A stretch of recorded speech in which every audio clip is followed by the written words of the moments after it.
जीवन योग, जीवन योग, जीवन योग, जीवन योग, जीवन योग, जीवन योग, जीवन योग, जीवन योग।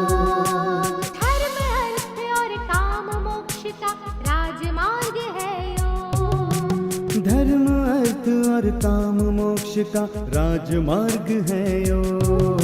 चित्त की चंचलता यहाँ मिटे, मन को भीतर शांति मिले।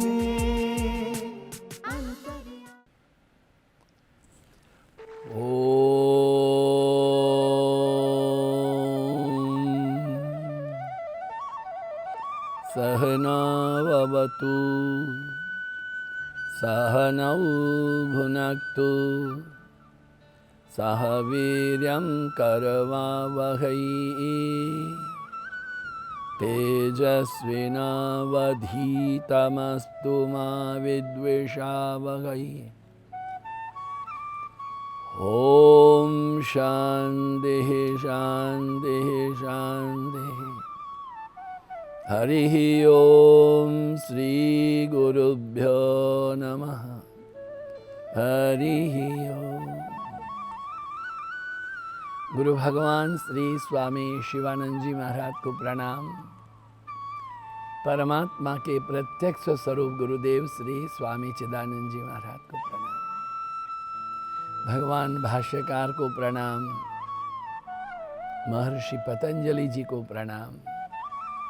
वेद व्यास जी को प्रणाम। तमाम संतों को, गुरुजनों को और आपको सबको प्रणाम। आपके सबके हृदय में विराजित परमात्मा को प्रणाम। नमो नारायण, नमो नारायण। पिछले 2-3 दिनों में हमने जो बात की है,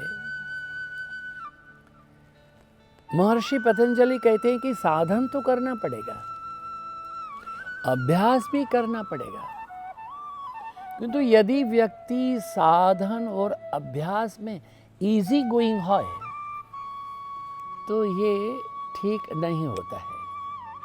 2 सूत्र उन्होंने कहा, तीव्र संवेगानाम आसन्ना, और फिर कहा मृदु मध्यादि मात्र तत्वात् तत्तोपि विरोध विशेष। मृदु मध्याधि मात्रत्वात्, क्या कहा है? साधन की मात्रा हल्की भी हो सकती है, मध्यम की भी हो सकती है, उच्च भी हो सकती है। और क्या कहा है? ततः तीव्र संवेगन वालों में, जो साधना में पूरे डूबे हुए हैं, जैसे रसगुल्ला, अपि भी विशेष भेद हो जाता है। ये आश्रमों में आने वाले लोग जो हैं वो भी ऐसे 3 प्रकार के होते हैं। एक तो होते हैं यात्री, पर्यटक, ऐसे घूम घाम के चले जाते हैं। और कुतूहलता भी होती है, अच्छा ये आश्रम है, ओह ये क्या महाराज जी का निवास स्थान है? नहीं नहीं, ये अष्टलक्ष्मी भवन है। ओह मैंने समझा महाराज जी का निवास स्थान है। अरे पैलेस के माफी के, अरे भाई देखो आजकल तो महात्मा लोग पैलेस के जैसे रहते ही हैं। ये एक बात है। फिर वो महात्मा को मिलने के लिए जाएगा तो अगर के थोड़ा जूता बाहर खोल के, ओ ठीक है खोल के आते हैं, फिर जूता खोल देंगे। महाराज जी आपका आश्रम देखा, बहुत अच्छा है। बाय द वे आप कितना साल से सन्यासी हैं? तो 50 साल से। आई डोंट बिलीव, 50 साल से? तो अभी आपकी आयु क्या हो गई? 76वां चल रहा है। तो 25 साल में कोई लव अफेयर हुआ था? हाँ, फिर वो दुखी हो गए, फिर संन्यास ले लिया। अरे क्या मतलब क्या है भी तुम्हारा लव अफेयर? क्योंकि वो जिस सत्ता में आता है, वो जिस प्रकार का जीवन जीता है, जिस प्रकार की दुनिया में रहता है, वो उससे अधिक कुछ सोच ही नहीं सकता है। आपकी माता कौन, आपके पिता कौन, कुछ पढ़ाई किए थे कि नहीं, lump lump lump lump lump lump lump, ये एक प्रकार के लोग होते हैं। दूसरे जो होते हैं वो थोड़ा मामूली सीरियस होते हैं। मुझे तो स्वामी शिवानंद जी महाराज का नाम पता है, मैं बाहर बोर्ड देखे बड़ी प्रसन्नता हो गई। Was a great person. Maharaj ji का दर्शन हो सकता है? जी। महाराज जी प्रणाम प्रणाम। हमने तो स्वामी शिवानंद जी को देखा नहीं, तो आपका सत्संग कब कब होता है? तो ये इतवार को प्रातःकाल 8 बजे होता है, और अभी प्रतिदिन शाम को भी होता है, और इतवार को सवेरे प्रार्थना होती है, प्रतिदिन रात में 8 से 9। क्या हम आ सकते? आइए। फिर पूछेंगे स्वामी जी ये आपका ये पतंजल योग दर्शन है, उसमें आप संप्रज्ञात, असंप्रज्ञात, सबीज, निर्बीज, सवितर्क, निर्वितर्क, ये सब पढ़ाते। I will love to do it. ये जिज्ञासा वाला नहीं है, इसे स्टूडियस है। और तीसरा वाला है वो मुमुक्षु है, वो केवल मोक्ष की आकांक्षा करता है, बोलता नहीं है मगर प्रसन्न रहता है, चुप से बैठता है। आपका शुभ नाम? थोड़ा सा इतना बोलेगा, बहुत अच्छा हुआ। पहले कभी आश्रम में आए? नहीं स्वामी जी, आपके आश्रम में प्रवेश करने से इतनी शांति, मैं क्या बताऊं। मैं तो आपके ध्यान मंदिर में बैठा, अष्टलक्ष्मी में उठने को मन नहीं है, चारों ओर से इतने वाइब्स आ रहे हैं। उसकी ये तीसरी अवस्था है। तो कहते हैं कोई मृदु होता है, कोई मध्य होता है, कोई तीव्र होता है, किंतु तीव्र होना जरूरी है। जिनके साधन की तीव्र गति है आसन्न, वो सिद्ध होती है। वो गुरु के शरण में आते हैं, आश्रम में सेवा करते हैं, वो मंत्र दीक्षा लेते हैं, प्रातःकाल 4 बजे उठ जाते हैं। हमारे आश्रम में वीरेंद्र जी है, हाँ, वो 18 साल की उम्र में गुरु महाराज के पास में आए थे। 25 साल में उनके पिताजी ले गए, उनकी शादी की, एक बालक हो गया, 3 महीने की बिटिया 3 साल की हो गई।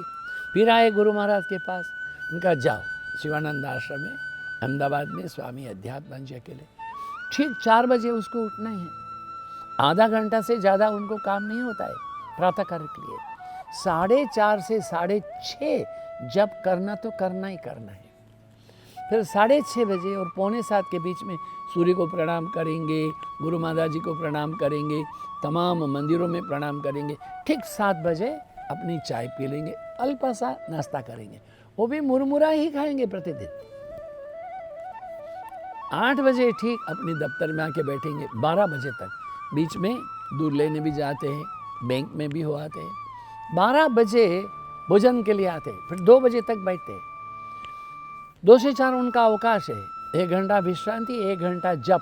4 बजे फिर आते हैं, 4 से 6:30 बजे तक बैठते हैं, दफ्तर में काम करते हैं पूरा।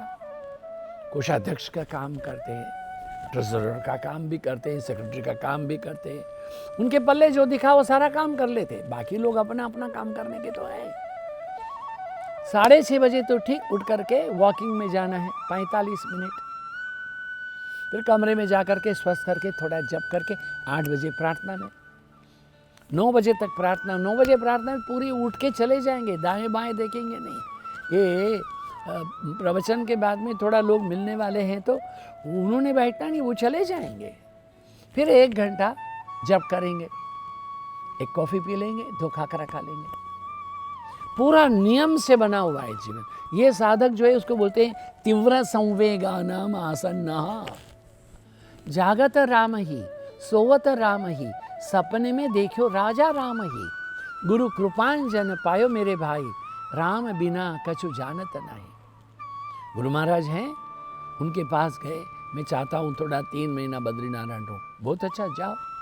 21-22 दिन रहे, ठंड सहन नहीं होती, वापस आ गए। किंतु उसमें भावना है, उत्कंठा है कि मेरा ये जन्म है, उसके बाद में मुझे नया जन्म नहीं चाहिए। जीवन की प्रत्येक क्षण को वो परमात्मामय बनाए तो तीव्र संवेगानाम। वो मृदु नहीं है, वो मध्य नहीं है, वो कैसे हैं? वो तथा तीव्र संवेगान। ये ऐसा जो है तो ये उच्च कोटि का साधक है, ऐसा हमने पिछले बार में चिंतन किया था। अब समाधिपाद के ये 23वें सूत्र में कहा ईश्वर प्रणिधानाद्वा। देखिए ये यम नियम आसन प्राणायाम प्रत्याहार धारणा ध्यान ये कुछ नहीं समझ में आए तो परमात्मा की पूरी शरणागति लो।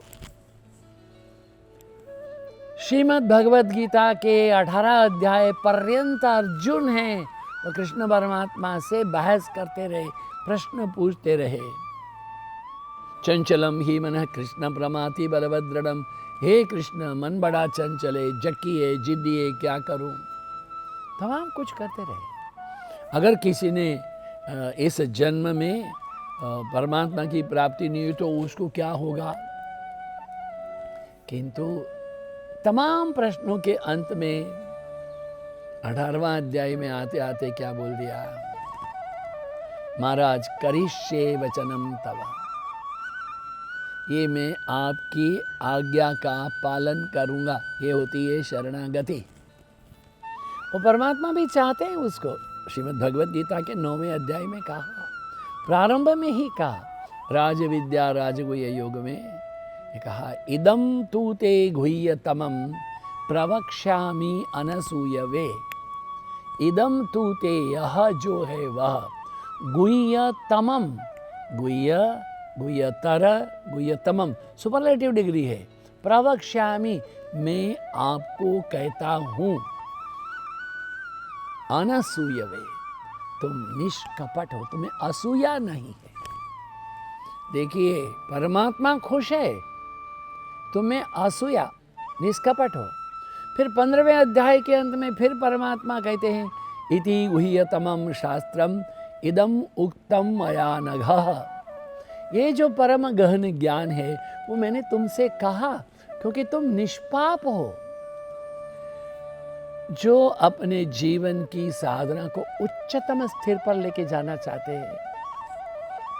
उल्टा लटकना नहीं है ना, भोजन का त्याग नहीं करना है, शरीर के वाहन के लिए, शरीर के संवाहन के लिए, शरीर की स्वस्थता के लिए आवश्यक खुराक लेना ही पड़ेगा।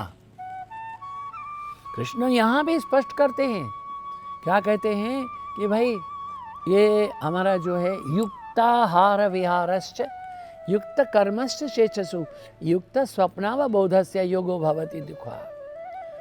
आहार विहार, बहुत खाए नहीं खाए, बहुत बोले नहीं बोले, बहुत सोए बिल्कुल नहीं सोए, ये ठीक नहीं है, मध्य चाहिए। इसलिए बुद्ध मध्य मार्ग कहते हैं। तो ये ईश्वर प्रणिधानाद्वा क्या होगा, ईश्वर की भक्ति यानी शरणागति का नाम। मेरे तो गिरिधर गोपाल दूसरा न कोई, यही है ईश्वर की शरणागति। अब तो नाचो बहुत गोपाल, काम को है कि पहरी पैजनी कंठ विषय की माल। हे कृष्णा, इट्स टू मच।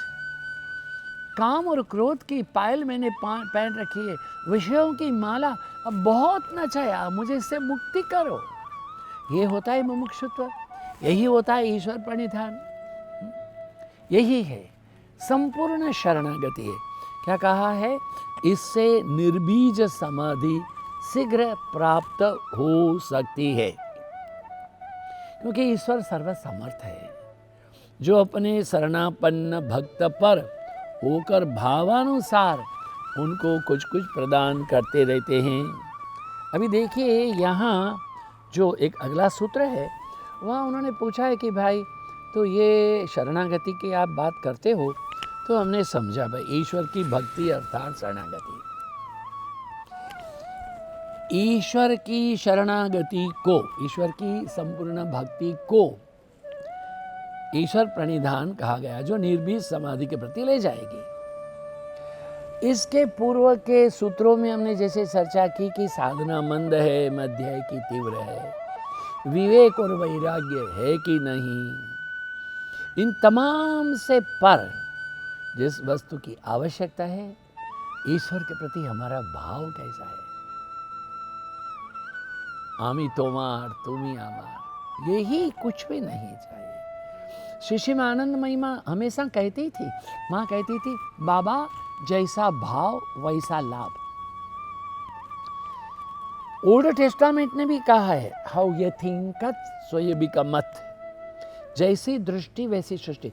एक बात हमको सुनना पड़ेगा कि ये सत्यम ज्ञानम अनंतम ब्रह्म जो हम कहते हैं, एकम एवं अद्वितीयम ब्रह्म, ये वैखरी वाणी नहीं होनी चाहिए। ये अनुभवजन्य ज्ञान है, ये अनुभवजन्य ज्ञान है। तो ये करते करते क्या हो जाएगा, अपने जीवन में जो सांस भी लेते हो, यत् करोसि यदस्नासि यज्जुहोसि ददासि यत् तपस्यसि कौन्तेय तत् कुरुस्व मदर्पणम, कृष्ण कहते हैं।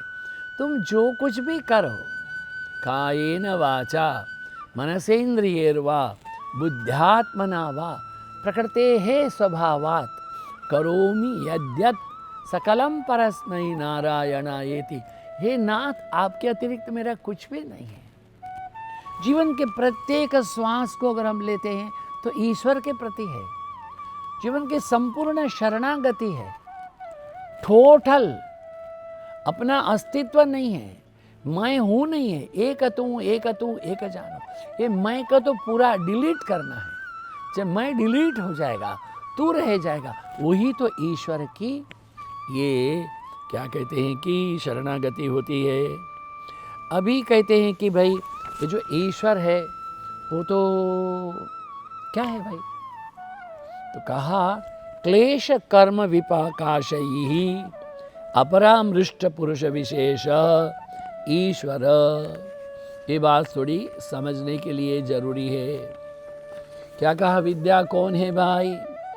अविद्या, अस्मिता, राग, द्वेष, अभिनिवेश, ये 5 प्रकार के क्लेश है। इनका विस्तृत वर्णन जो है वह किया गया है साधन पाद में। पातंजल योग दर्शन के 4 चरण हैं। समाधि पाद है, साधन पाद है, विभूति पाद है, कैवल्य पाद है। इसमें से जो साधन पाद है,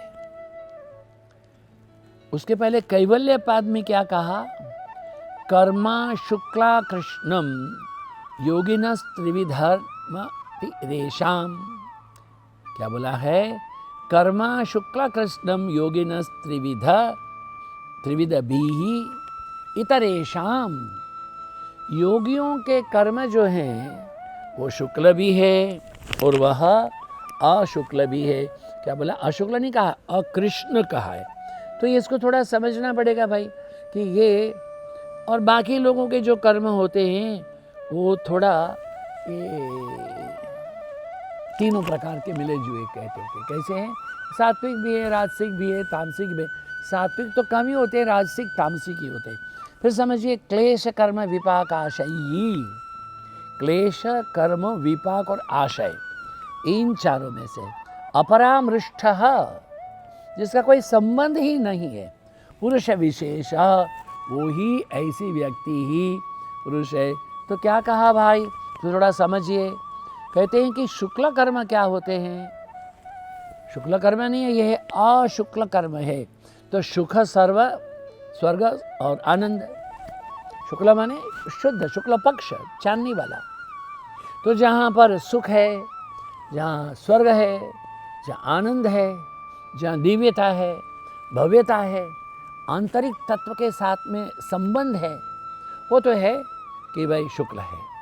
अभी कृष्ण क्या कहा है, कृष्ण कहा ये दुख है, नरक है, वेदना है।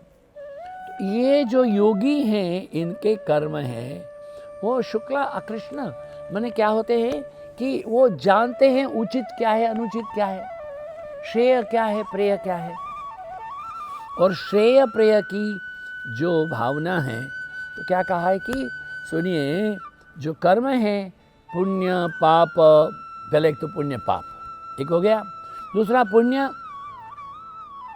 और पाप एक दूसरे में मिश्रित है, कहीं पुण्य अधिक है, कहीं पाप अधिक है। तो इनको क्या करना है भाई, बोले भाई समझो इनको क्या करना है। कहा कि सती मूले तद्विपाकौ जात्यायुर्भोगाः। साधन पाद का 13वां सूत्र है ये, पहले हम पढ़ चुके हैं। आगे आएगा, पढ़ नहीं चुके हैं, आगे आएगा। क्या कहा है कि जहाँ तक जड़ हो बीज, तब तक कर्माशय का परिणाम पुनर्जन्म, आयु और भोग रहते हैं। क्या कहा? जहाँ तक सती मूले, जड़ हो। पीपल का पेड़ दीवार में निकल जाता है, और जो पेड़ निकल गया दीवार से, उसको बाहर से हम काट देते, किंतु जड़ तो उसकी दीवार में रहती, फिर पीपल के पत्ते आ जाते हैं। हमारे आश्रम में बहुत दुखदायी घटना, ये रास्ते वस्ते चौड़े हो गए, सामने की दीवार थोड़ी कम हो गई, लोग जंप करके आ गए, 20-20, 22 फीट के पेड़ों को काट लिए। क्यों? गाय को खिलाएंगे। बताओ क्या करो। मैंने इतना दुखी हो गया, मगर फिर भी क्या किया, एक थोड़ा मिट्टी गोबर है पेड़ के ऊपर लगा दिया, बस एक 15 दिन में नए पत्ते आ गए, क्योंकि सती मूले, जड़ है तो फिर वृक्ष हो जाएगा, अगर बीज है तो फिर वासना हो जाएगी। तो जो हमारे जीवन की कामना है, वासना है, आसक्ति है, क्रोध है, लोभ है, मोह है, ये कुछ भी है, तो इनसे मुक्ति के लिए मूल को निकालना पड़ेगा, जड़ को निकालना पड़ेगा। कोई पुराना मकान है, उस पुराने मकान को आप गिरा के नया बनाना चाहते, तो मकान गिराने से गुजारा नहीं है। उसके जो नींव पहले थी उसको भी खोद देना पड़ेगा, नई नींव डालनी पड़ेगी, क्योंकि अब मकान ज़्यादा ऊंचा बनेगा। पहले तो 2 फीट की नींव थी, अभी 22 फीट की करनी पड़ेगी। It's all depends. इसलिए जो पुरानी जड़ है, तो उसको क्या कहा, सती मूले तद विपाको, वो जब तक रहेगी जात्यात्यु होगा। हाँ, कर्माशय का परिणाम क्या कहा है, जाति आयु हो भोग रहेंगे। क्लेश मूल कर्माशयो दृष्टा दृष्ट जन्म वेदनीय। साधन पाद के 12वें सूत्र में कहा है, क्या कहा कि जन्म वेदनीय, माने जन्मों में भोगना पड़ेगा। किसको? जो कर्मों से क्लेश है। कर्म सत भी है, कर्म असत भी है, कर्म सुखदायक है, कर्म दुखदायक है, किंतु कर्मणा गहना गति ही कवयोपि तत्र मोहिताः। संतों कर्मन की गति न्यारी, मूर्ख को तुम राज दियत हो, पंडित भिरे भिखारी। अरे सुनो भाई, हमें बहुत जरूरी है कि हम अपने प्रत्येक कर्म में जागृत रहें, प्रत्येक कर्म में हम जागृत रहें। क्या कहा कि जिन कर्मों से क्लेश होता है, वह कर्म संस्कार के समुदायों द्वारा दृष्ट और अदृष्ट भविष्य में जिनका भोग करना ही पड़ेगा। दोनों प्रकार के जन्मों में, इहलोक में परलोक में भी। इस जन्म में नहीं भोगा तो अगले जन्म में। भगवान श्री रामकृष्ण परमहंस देव हैं, तो उनको ये कैंसर हो गया, खिचड़ी नहीं खा सकते, कुछ भी नहीं खा सकते। स्वामी विवेकानंद जी महाराज ने कहा, जगदम्बा को कहो ना। नौरेन, जगदम्बा को कह भी सकता हूँ, मुझे कैंसर से मुक्त भी कर सकती है, किंतु जो कर्म का भोग विपाक भोगने का है, वो मुझको उसके लिए नया जन्म लेना पड़ेगा। इसलिए इस जन्म में जो हो रहा है, वो पूर्व जन्म के परिणाम को भोग रहे हैं, आगे का जन्म ऐसा नहीं हो, इसलिए क्या करना, इस जन्म में प्रतिपल जागृति, प्रतिपल अवेयरनेस। और क्या होगा कि यही होगा कि हम अपने आप को परमात्मा की शरणागति, ईश्वर प्रणिधान, जाऊं कहाँ तजी चरण तुम्हारे, जाऊं कहाँ तजी चरण तुम्हारे, जिनका नाम पतित पावन है, जिनका नाम पतित पावन है, जिसे दीन अति प्यारे, जाऊं कहाँ तजी चरण तिहारे। तन दे डारा मन दे डारा, तन दे डारा मन दे डारा, इस दे डारा कुछ जो कुछ सारा, इन चरणन का लिया सहारा। कह दो तुम हो हमारे, कह दो तुम हो हमारे, जाऊं कहाँ तजी चरण तिहारे। नाथ मैंने अपना सर्वस्व तुम्हें दे दिया है, एक बार आप कह दो कि तू मेरा है, बस मेरी मुक्ति हो जाएगी। यही बात को जानना ही ईश्वर प्रणिधान है। ओम पूर्णमदः पूर्णमिदं पूर्णात् पूर्णमुदच्यते, पूर्णस्य पूर्णमादाय पूर्णमेवावशिष्यते। ओम शांति शांति शांति। हरि ओम श्री गुरुभ्यो नमः। हरि ओम। आप सबकी उपस्थिति के लिए धन्यवाद, आप सबके समय दान के लिए धन्यवाद, आप सबके हृदय में विराजित परमात्मा को प्रणाम। नमो नारायण, नमो नारायण, नमो नारायण। ओम शांति।